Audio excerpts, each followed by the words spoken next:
All right, everyone, we're back.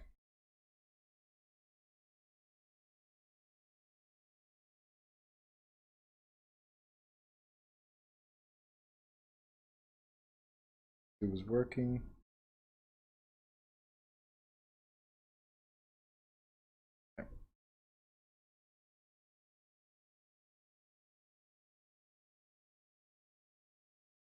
All right, so I pulled up the book, the previous one, and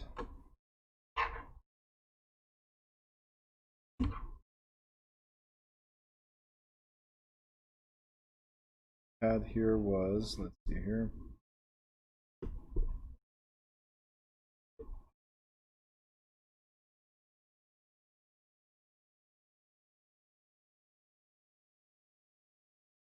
We were talking about property condition and material facts. This book.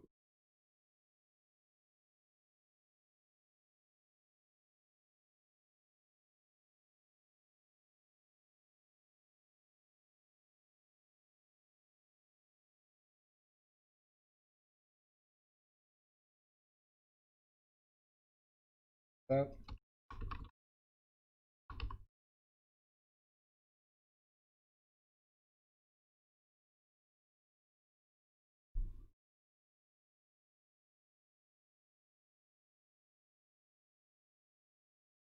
So there's a lot of disclosures this on page 196.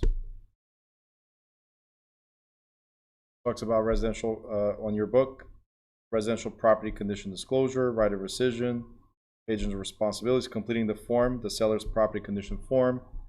And I know it doesn't talk about Megan's Law here or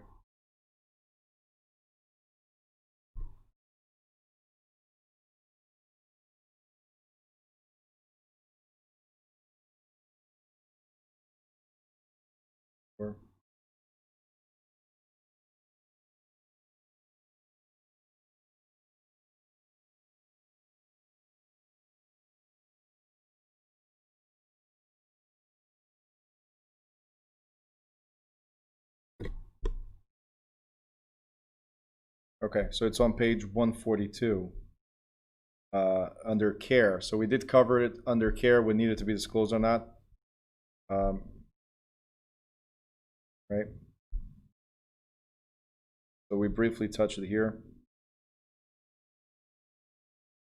What I would do for the stuff that's not there, take a note on your just to be smoother. What I would do, and I apologize for that again. I'm waiting on the second edition of this book, but what I would do is take a note on which page we're at in the new book. So let me go and close this.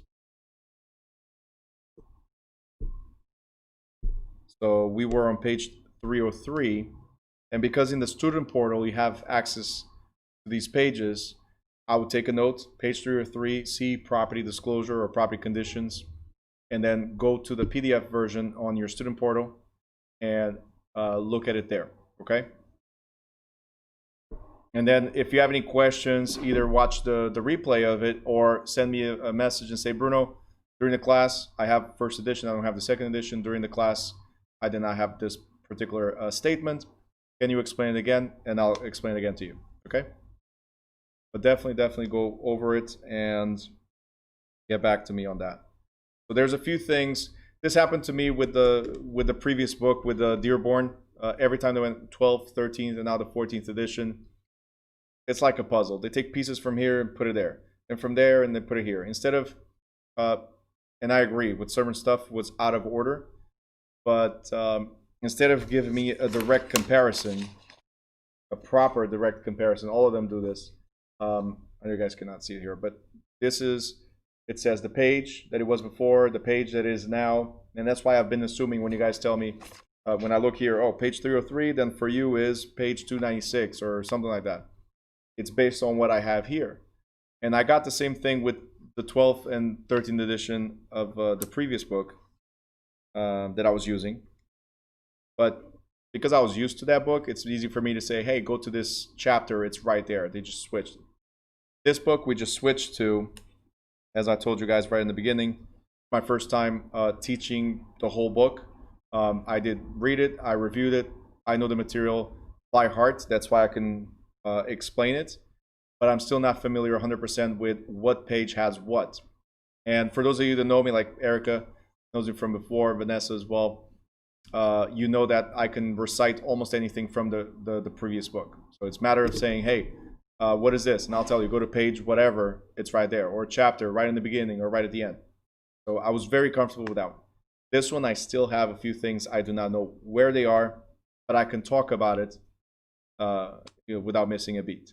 So that's why I can tell you guys, if there's any questions you have, always ask me and I'll be able to explain fully what it is. Even if it doesn't show in your book, I don't know where to direct you to other than what I have here, and I apologize for that. But I'm available 24/7 for you to ask me questions, okay? So just send me the questions and I will address them.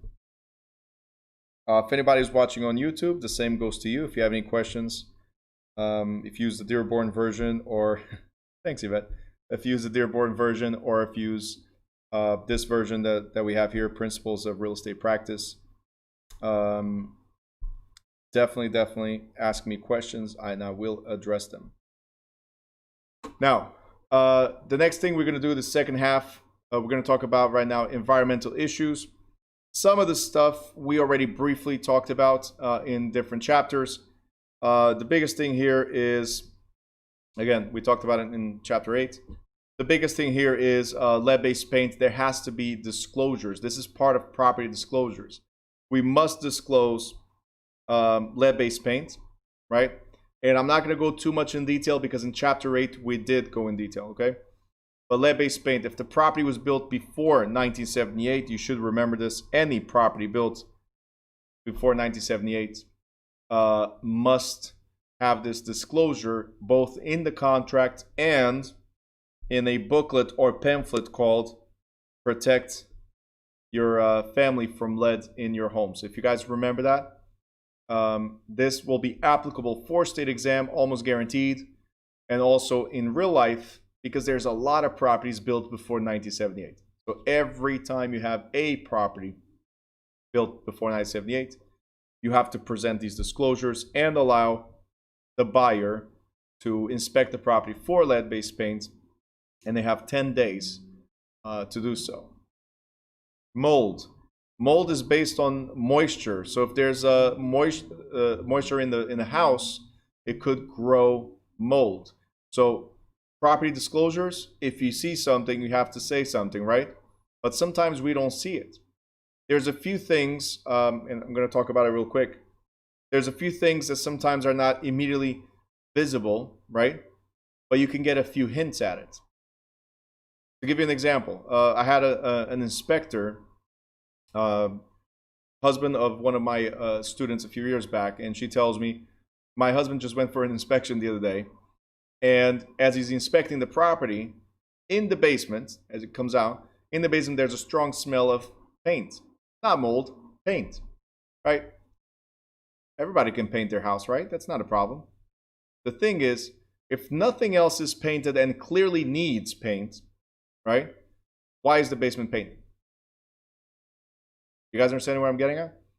So when he got down there, he looked at it and says, hey, I didn't see anything until I was coming back to go up the stairs. There was a little corner that was not painted.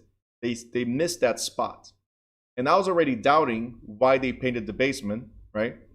But when I saw that, it was enough for me to scrape a little bit, and mold I found. So then in his report, he included mold. As an agent, we have to be the professionals at identifying all this stuff? No. But there are some clear visible signs. So for lead-based paint, there's no clear visible sign. It could be in the paint. It might not be in the paint. We don't know. Mold, it's either you see it or you smell it in two ways. Either the smell of mold, so that moisture, that humidity, right? Or fresh paint should be an indicator that something is wrong, right? Asbestos. Another thing that we cannot... Yes, Elena, they test for lead-based paint, yeah. So the inspectors will do it. Asbestos. So we did talk about this also in chapter 8. While asbestos is harmless in its original condition, it can cause lung cancer, right? Because once you start renovations, it could break down into tiny filaments which you could inhale and then lodge into your lungs and therefore cause lung cancer, right? So to be removed, you must deal with a professional or somebody certified in asbestos removal. You cannot do it yourself. Air quality, we have to see if the house for carbon monoxide detectors. We have to test for radon and so on. So you guys already know this. Water quality. I also told you in chapter 8, when we talked about these things, I also told you that if it's a private well, then you must test for the quality of the water and the transfer of real estate, both at deed or lease, must include a statement about the water condition, and it must be presented to both parties. So it has to be tested if you have a private well. Okay. Carbon monoxide, again, just like radon, it's an odorless, colorless, and toxic gas that can kill a person before its presence is known.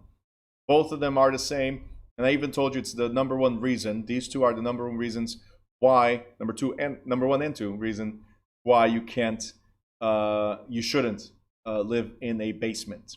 The third reason is in case of fire, it's very difficult for you to get out of there. So if you live in the basement, the exit could be blocked because of fire. Okay. Faulty septic systems. If the septic system is present, then same thing. You should have known. If it's an area that uses septic systems, not everywhere it does. Most people have upgraded to municipal sewer lines, but if there's an area that still uses septic systems, you should know. You live in that area, you should know as a realtor what it does or what it does not have and should be tested for. Let's skip illegal drug manufacturing for now. Radon, as we said, odorless, tasteless, and again, a radioactive gas that could cause lung cancer as well. Urea formaldehyde, I didn't mention at the time. Insulation, that's all you need to know. Weird word, UFFI or urea formaldehyde, insulation. Underground storage tanks. This is where we have our heating oil, for instance. Okay, so should you look for the presence of a UST underground storage tank? The answer is yes. As a realtor, you should be able to look for some type of contaminant in the soil, a pipe coming out of the ground, and vents.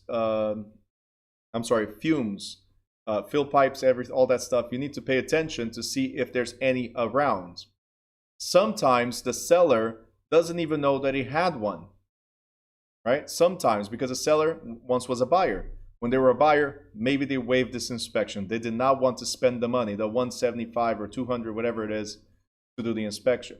So they just moved forward, right? But you as a realtor, you should not go by the seller's word only.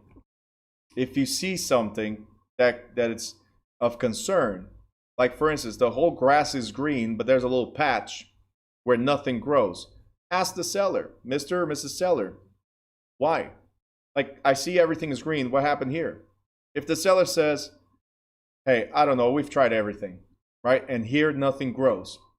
That's a clear sign that something is wrong underneath.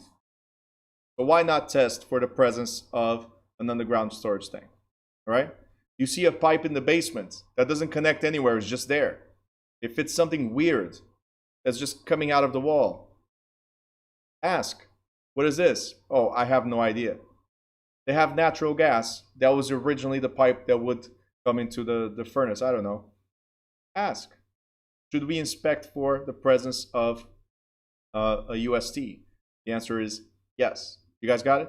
And this is very, very serious. If you guys remember CERCLA, Comprehensive Environmental Response and Liability, Compensation and Liability Act, you are responsible. You, the homeowner, are responsible for the cleanup action.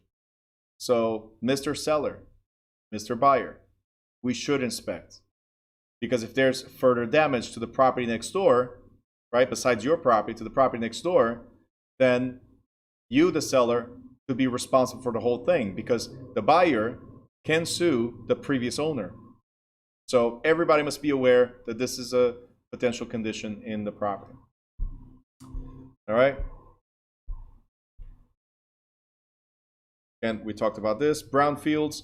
Brownfields are abandoned commercial industrial sites that likely contain toxic materials. So if you ever talk about, hear about brownfields, we're looking at commercial, mainly industrial sites that have been contaminated.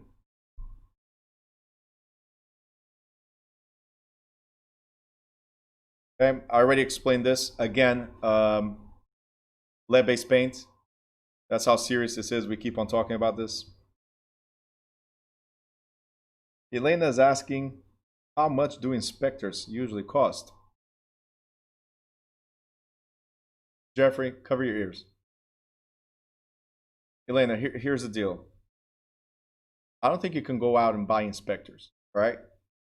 You know, you can't just buy them. If it's an inspection, right? If it's an inspection, not the inspector. If it's an inspection, that's a different story, all right? So, Jeffrey, you can hear this now. How much do inspections cost? It varies. It varies if it's the area that you're at. It varies based on being a single family, a two family, 3, 4, whatever it is. So it varies. For a single family, $500-600, a basic inspection. Then you can add on a few other things like underground storage tank will be another $150 or $200, whatever. So those keep on adding up. If it's a two family, then put another $200 on it, let's say. But they vary, right? I think the inspectors are free, but that's negotiable between you and them. Next.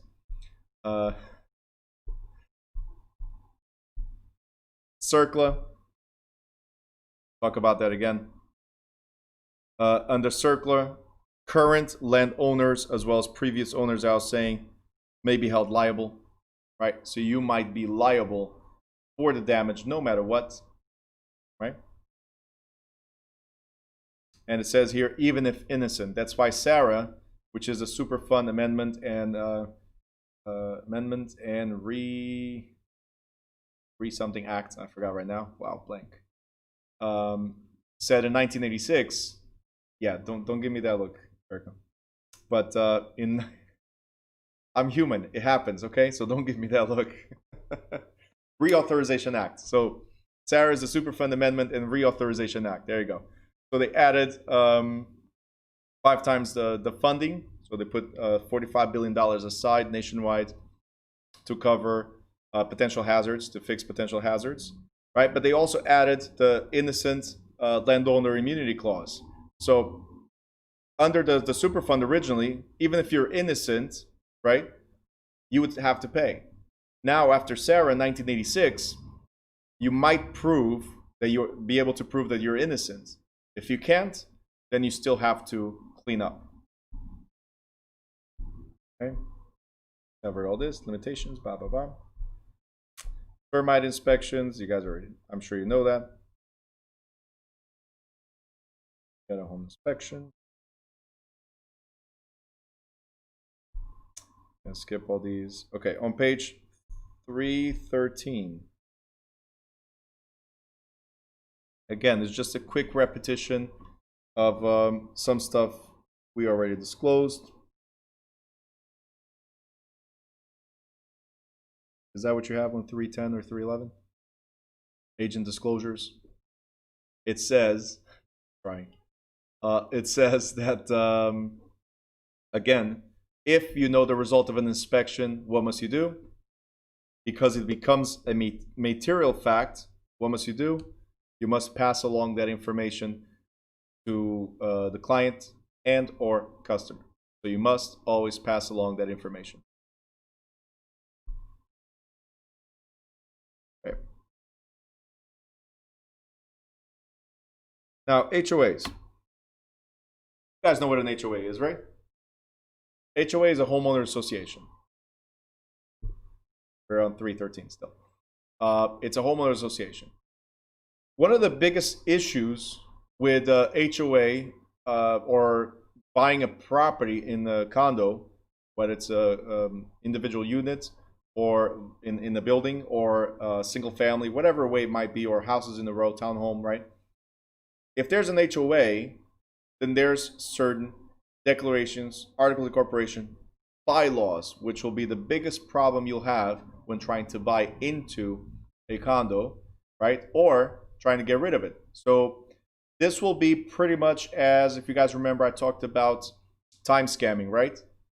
It's the same issue because you have a third party that rules what you can and cannot do with part of your property. And that's the biggest problem with buying or selling. Every every HOA disclosure package, if there's one, must include all the information about the property, including rules and regulations, party wall agreements, so the shared wall, right? And the minutes of all owners' meetings. Now, FHA, Federal Housing Administration, until 3 years ago, almost, until 3 years ago, FHA had their rules very tight when it came to condo purchases. So it was very limited. Either you went conventional or to go FHA.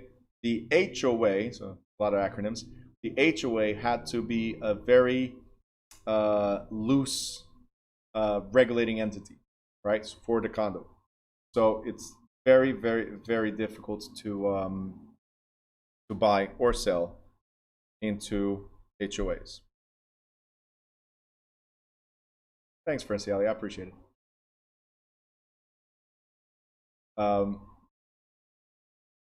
I got you.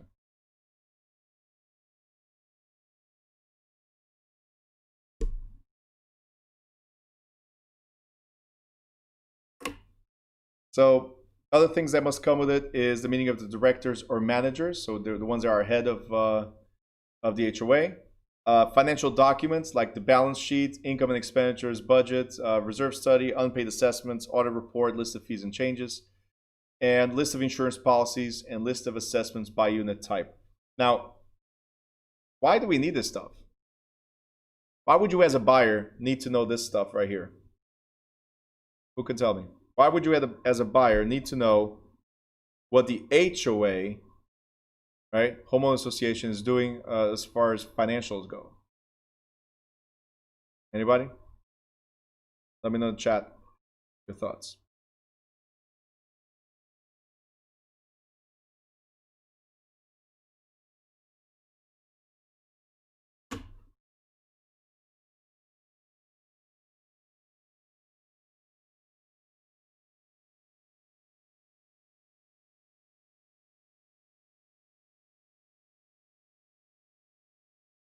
Anybody else?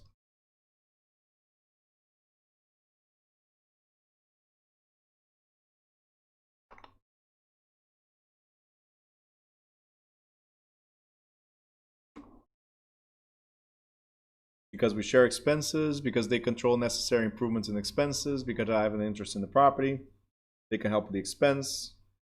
So owners can know where the fees are going, they can affect mine. Because you want to make sure that they're also paying their part. They have no financial problems and they keep up the properties. Okay, anybody else? Opinions? Why do we need to know? So this was the question. Why do we need to know the financial documents of the HOA or homeowners association before you buy?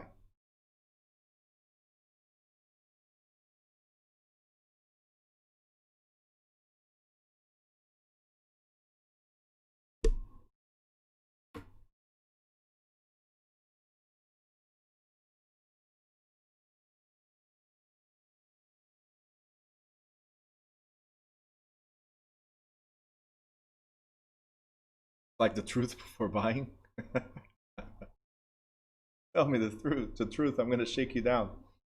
It affects our fees. If they're not in good standing, it will impact the amount you are charged. Okay. To make sure they're maintaining community standards. Okay. Ready? It's called Home Owners Association. Aren't you about to become one? So you are part of the association by default. If you're going to be a member of that community, right, then you need to know what's happening with your money. You're going to be a homeowner, right? So that's why the financials are very important. Before you get into that, you want to make sure. So it's kind of like what Muslima wrote here and David. You got to know if they're in good standing. You don't want to buy into a community, right, that has a lot of issues, right? So the financials are key to your investment, but not only to you, the homeowner. Remember I said a few moments ago that FHA was very strict when it came to lending into for purchases of condos, for instance, right? Because they also see this. It has to be presented by the HOA. It has to be presented for the financing. And if they feel that this is wrong, that it's not being handled properly, do you think they will finance something that there's a chance that you might lose the property or lose some type of benefit because of lack of insurance, for instance, right? If the HOA doesn't have an insurance on the common elements and something catches fire in the common elements, could that affect your property? Just as an example, right? So this one right here affects you as a homeowner directly, right? Because you are participating in the homeowner association, and it affects you for lending purposes. So it's one of the disclosures that must come with every condo purchase, okay?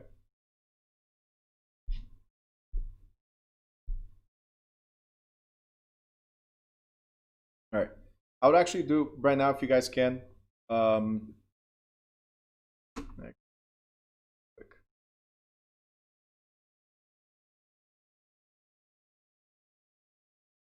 Only because I don't want Francielli to lose her mind right now. Okay.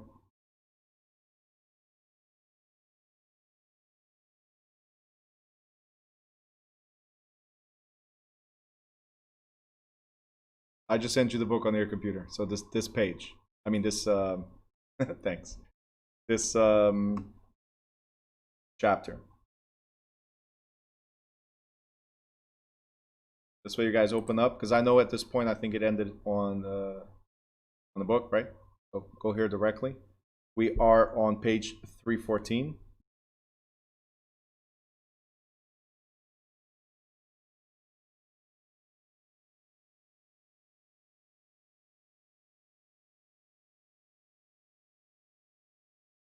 I'm going to share also in WhatsApp.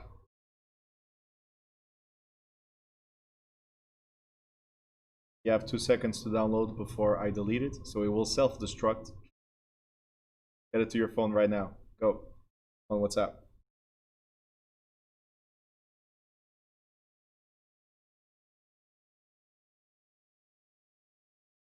Before everybody else gets confused there. So give me a thumbs up as soon as you get it, so I know. Okay, 1, 2, 3, 4. Okay, 5. Got it. Leanna got it. 6. All right, there's only 14 to go. All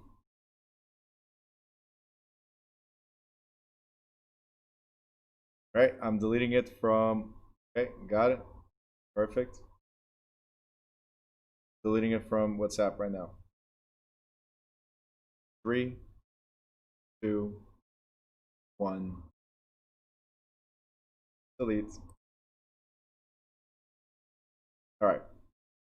So again, we're on page 314. Oof, Kevin. That's kind of like a difficult question to answer. Is EXP good for fresh new license? I think that goes with the best answer for that is it depends on your leadership. It depends on your brokerage. I mean, EXP is like one brokerage, but there's team leaders, whoever recruits you. I know very good people at EXP that might be able to help you grow if that's where you're headed, if that's where you're referred from. But that, I think that goes with every single agency. It doesn't matter what franchise it is. If you don't have good leadership, you'll never be good. I can tell you Keller Williams is the biggest company in the world, but there are some brokerages that are really, really bad. So I don't know how else to answer that, Kevin. So I would interview with a bunch of different agencies. If you're referred by if you're referred into the real estate business by an EXP agent, go with them, give it a try, see what they have to offer. But I do recommend everybody always, right, is to interview several brokerages before you make your decision.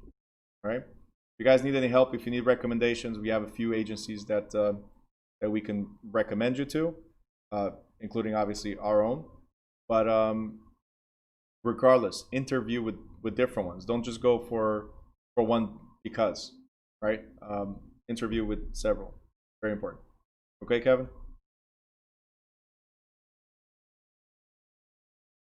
Erica's saying almost done. Or you're looking at the pages? That's what you're counting? I still got an hour and 12 minutes to go. What you're looking at? Taking my sweet time. Can't leave you, let you go home early. Oh, you're already home. Okay.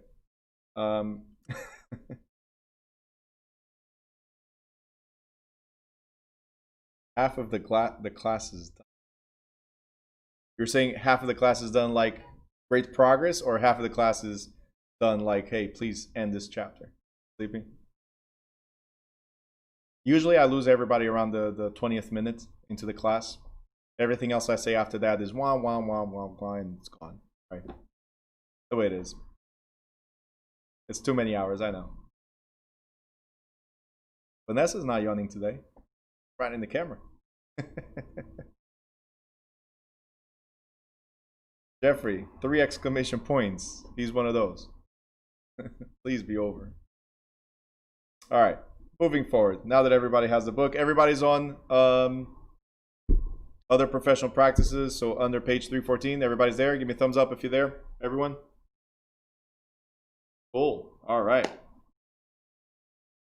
So, code of ethics. Why do I want to make sure everybody's there? Because we're going to talk about ethics. We've been talking about it already. What you should do, not do, right?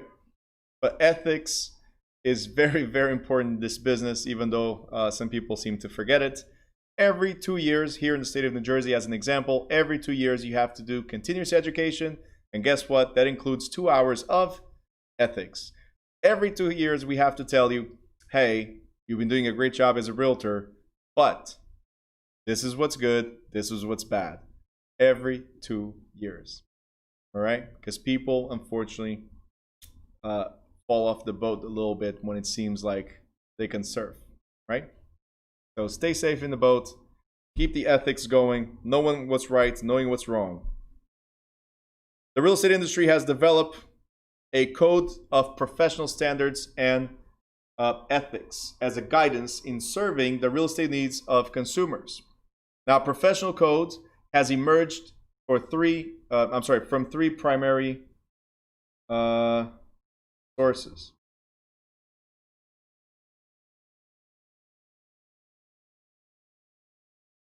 Okay. We have the federal and state legislation. We have state real estate license regulation. We have industry self-regulation through trade associations and institutes. Federal legislation focuses primarily on anti-discrimination laws and fair trade practices, which we've been talking about. State laws and licensing regulations focus on agency and disclosure requirements. What is agency and disclosure requirements? Well, the relationship between an agent with the client or agent with a customer, right? And disclosure of all the facts we talked about before. So this goes more towards state and local licensing regulations. Real estate trade groups focus on professional standards of conduct in every facet of the business. That's why we have NAR, National Association of Realtors. We have NAREB, National Real Estate Broker Association of Real Estate Brokers, and so on. They were created to establish a better professional regulations of what you should do within this profession.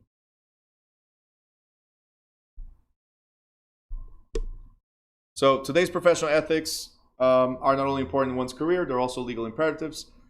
Trade associations, as I was saying, representing the real estate industry, have instituted their own code of ethics. I recommend everybody to click on this link whenever you can, or go here and get the latest code of ethics for your association. If you are in New Jersey, New York, and so on, most likely the National Association of Realtors is the one that you're going to belong to. Download it. If it's NAREB, primarily down south, definitely go for the code of ethics created by NAREB. Either way, they're very standard across the board. They're very similar. These are the areas of concern that are in the code of ethics. A real estate professional must understand the skills and knowledge that the profession requires and makes a commitment to maintain and improve expertise in these areas. Of particular importance are market knowledge. Should I advise my client on something I have no knowledge of? It's a logical answer, but most people don't care. You got the money, I got the license, let's go. And I really don't know anything about the market, but I'm gonna buy a house with you. I'm gonna help you buy the house. No good. That's why I keep on telling you, focus in a particular area, become the pro in that area. Everything else will fall into place.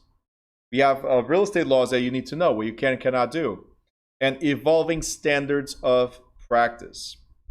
Other aspects of professional performance that are usually supported include promoting exclusive listings, promoting the professionalism of real estate industry, promoting arbitration of disagreements rather than litigation, obtaining transactional agreements between parties in writing, submitting offers and counteroffers. So everything we've been going through in this book so far is kind of summarized in that code of ethics that the agency created. You guys understand? So we've been going through all this stuff, right? Over the past few chapters. That's all in the code of ethics. How to attack certain situations or approach certain situations ethically. What you should do, should not do. Now, duties to clients, it's also included there. Again, everything we've been going over. Duties to the clients is part of the code of ethics. So most code of ethics uphold the commitment to fulfill fiduciary duties. Specific applications include honestly representing the market value and property condition. Again, we talked about it. Respecting the clients, the rights and duties of other client-agent relationships. Submitting all offers, you have to, no matter what. $1 offer, still submit. A no dollar offer, still submit. Avoiding commingling, you guys already know what this is, right? Commingling, mixing funds, the escrow money, other people's money with your money. That's commingling. Conversion is using that money. Keeping transaction documents current, maintaining confidentiality, and so on. So these things that we've covered so far are in the code of ethics. Duties to customers. These are not your clients. These are customers.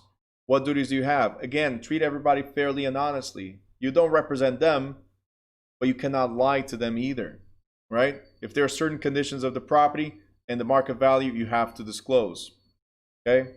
Avoid calling something that's free when in fact is contingent on receiving a commission. So a lot of people say, hey, you don't have to pay me, it's free. No, the service is not free, I'm getting paid, right? So it's not, it's kind of like false advertisement, okay? It's going to get paid somehow through your purchase. So there's some type of contingency. If you do something, I'll get paid. If you don't do it, I don't get paid. So technically, you're paying me indirectly, right? So we cannot say that it's a free service. We can say that, so there's a difference between free and no cost or obligation to you. You see what I'm saying? There's a big difference there. It's words. It's how we state it. Advertising everything truthfully.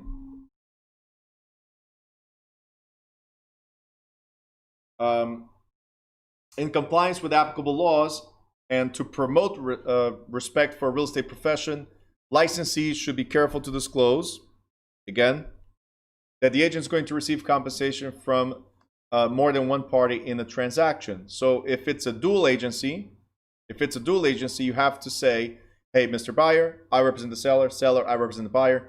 I'm getting full commission. You guys need to be aware of this. That's pretty much what we put in writing with that disclosure.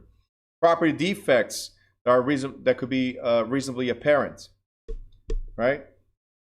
Any interest that the agent has in the listed property. So this is, I don't think we covered this, but if you are an agent and you're selling your own property, you must disclose in every single transaction, hey, realtor is the owner. Okay? If you're buying the property, realtor is the buyer. Okay? In the same token, if you're representing, let's say, your brother in selling the property, or somebody close, or your church, or a business that you go to that you frequent several times, then you know what? There's some type of interest to it. So any interest that you might have in the listed property must be disclosed. Any profits made on the client's money. The agent's identity in the advertisement. We already said you have to put your first and last name, but you also have to put which flag do you bear, right? Which agency do you represent? Has to be with all your advertisements. Existence of all accepted properties, and again, identity of the brokerage firm, as I said. Okay. These are the places where you guys can go and get all the information from HUD, as it says here, Housing and Urban Development, fair housing laws. Guys, these should be your constant bookmarks in your browsers, because these are constantly evolving. Like fair housing laws in New Jersey, they just updated the Attorney General Memorandum, which we'll talk about when we get to the state portion. The Attorney General Memorandum just got updated yesterday. So that means there was changes, and it's something of severe importance. Fair housing laws is very, very important for you as an agent, as we just disclosed in the first half of this chapter, right? So these are constantly evolving. Make sure, keep these as bookmarks. Constantly check them, see what changed. Advertising guidelines. If you're going to advertise something, make sure you're within the guidelines. Okay? Don't just go and advertise whatever. Hey, master suite or wife's dream kitchen. Careful. Right? We like to cook too. So very important. It could be deemed discrimination. You guys are smiling, but this is serious. He got to that point. I'm going to complain. I like to cook. I like the kitchen. Right? But the wife could also complain, like, I don't cook. Why is the wife's dream kitchen and not the husband? So we can complain about it. That type of advertisement. Everything could be a complaint nowadays. And I'm not saying that it's right or I'm saying that it's wrong. I'm just saying we have to be very careful with our advertisement and making sure we follow the guidelines. Okay? Yvette, so if you work with an agency and you sell your own property, do you need to list with the agency? No, you don't. But why would you do? Knowing what you know as a realtor, as a real estate salesperson, knowing what you know about exposure of the property, why would you do for sale by owner? To avoid commission? Well, talk to your broker and negotiate the commission on your own properties. For instance, we pay out 90% out of the commission. It's like it's your property, but because you're using our flag, right, our resources, we need to get something to compensate for those resources. That's it. Some agencies might tell you 75-25, like whatever you are at, that's what's going to be. 70-30, whatever you're at, that's what's going to be. So it's a matter of you negotiating with your broker. So that type of question should be directed to your broker, right? Meaning, I want to use the company's resources. Can I? And if I can, what will be the fee that I have to pay? Like, what would be the split that I have to pay? So talk to your broker and see what they have to offer. Okay? All right, guys? Breathe. All right. Some of you, Ingrid, are you sleeping? Okay, there you go. Just messing with you. All right, Jeffrey is gone. He went to sleep. If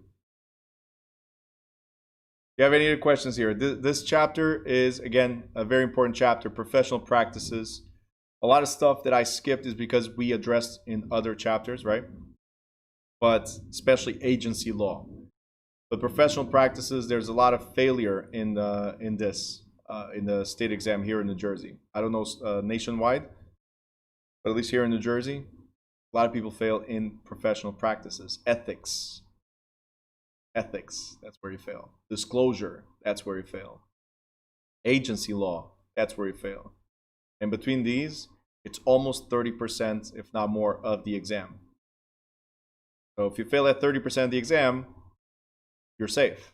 If you fail at 31% of the exam, you're done. You got it?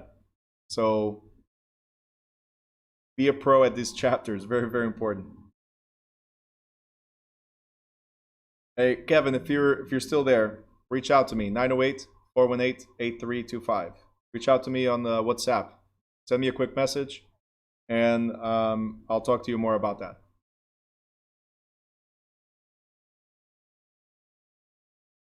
Guys, any questions?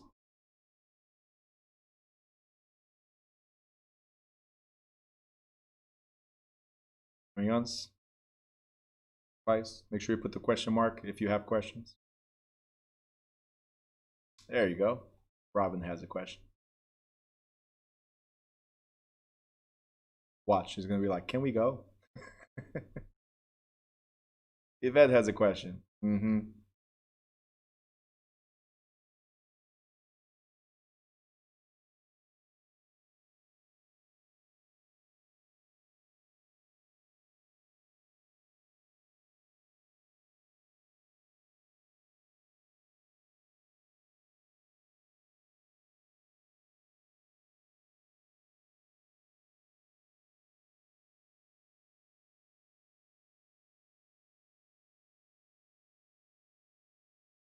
You need to have a New Jersey ID in order to take the state exam. So to take the exam, no. To activate your license, you're going to have two problems. One is to prove that you are a New Jersey resident. The other one is being able to activate as a resident. So you can have a non-resident license. If your driver's license is not listed as a New Jersey or whatever state it is license, then you're always going to become a non-resident license. So would it be better to change everything to the state where you reside? Sure. Before you activate your license. If possible, before you take the exam, because whatever you put on the exam is going to be forwarded to the state. So to avoid confusion, yeah, it's preferable to do before the exam. You're having an issue with COVID changing your New York license? COVID changed your license? I'm just messing. It's a joke. It's a joke. I got it. So yeah, what I would do is try to look for, if you have the free time, right? Try to look for DMVs that don't have as much load to them. So try to go further south of Jersey or towards PA. Find DMVs are further away, because here there's a lot of population in the northeast of Jersey. There's a lot of population, so they tend to be filled up. Yep. And unfortunately, it's one of those things that you might not be able to do online. So I know that Stephanie just wrote that, but you can do it online. When you lost it, I did the same thing. But did you do a change of address from a New York license to a New Jersey license? That's what the question is. Yeah. So to do the lost license, I did the same thing, Stephanie, and it was quick. I did it online during the whole pandemic. That's when I did it. And then I found my license. I was so upset. You too? Like, it was right in front of me. Almost like me the other day. I had my phone and I was looking for it. Anyway, age gets to you, you know? The one in Springfield, what did you write here? Oh yeah, don't go to the DMV in Springfield or Wayne, those major hubs, well, Wayne, major hubs, no good. Everybody goes there. They think it's faster. Go to, again, go to the furthest ones away, closer to PA, for instance, or further south. You can always call them first. And if you can reach somebody, good luck with that. But if you can reach somebody, you can say, hey, I'd rather have 3 hours on the phone waiting than 3 hours in the line waiting. So how's the waiting time there? Robin had asked here, what were the sections that I said was 30%? So 30%, I was talking about professional practices, so this chapter. National agency, I think it was chapter 11. These are the main chapters, the disclosure chapters, agency law, contract law. All these go into the profession of real estate. A lot of people fail there. That's pretty much it, right? Obviously, you need to know everything, but just these alone are 30%. Yvette says, I live in South River. Where do you recommend? I live further south of you, right at the border, Old Bridge, and I don't recommend anything near. So, I don't know. I can do some research for you and let you know. I really don't know. I try to avoid it altogether. I have a car to register, and I'm paying somebody to go for me. Driver license, you can't. All right. So, but I'll let you know. Erica just wrote Camden. David said Hazlitt is pretty quick. There you go. So, David, did you go? Hazlitt's pretty quick for what? For licenses and registration? Okay. So, Hazlitt. And Hazlitt's like 20 minutes away from you. Yvette, so go. It took you about an hour. There you go. So now you're making me go to Hazlitt to take care of my problem. Let's see how it is. There is one in Flemington, and you might have good luck there as well. It is further away from the city.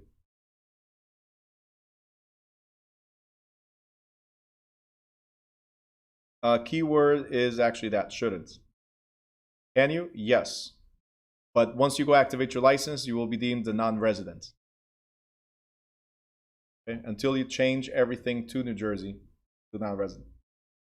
Have you been in New Jersey for more than 6 months? That smile says it all. Okay, cool. You guys know that as soon as you move to New Jersey, you have 6 months to change everything to New Jersey, right? Yeah. All right, guys. Any other questions, like related to chapters?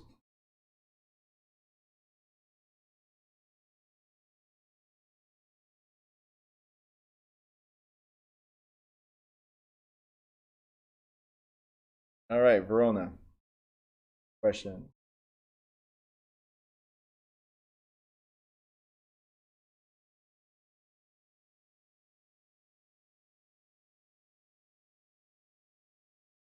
Did I answer your question? David, Yvette said thank you. Verona, Verona, Verona. Oh, I did. I did answer. And I'm not going to repeat. There's replay. I mentioned it was this chapter. It was national agency. So chapter 11, I think it is.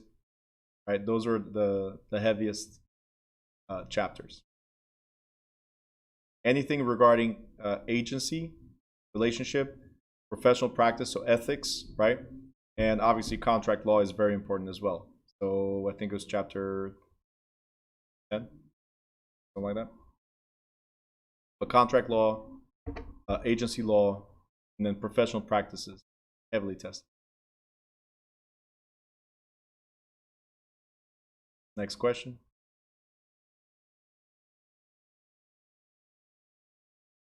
F4. What is 4? Contract law?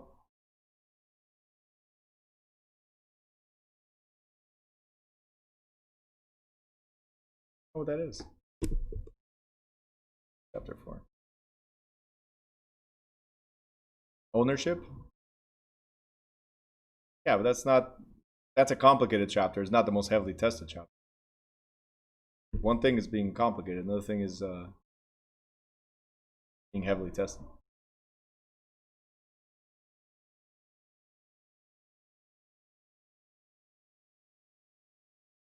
Next. No questions? Once? Twice? So, on the fact that there's no questions. All right, guys, since there's no questions, I'm going to end the class for tonight. Enjoy the rest of your evening, and I'll see you tomorrow at 10 a.m. if you're joining me in the morning, or I'll see you tomorrow at 5:30 if you're joining me in the evening. All right? Send me questions. Thank you.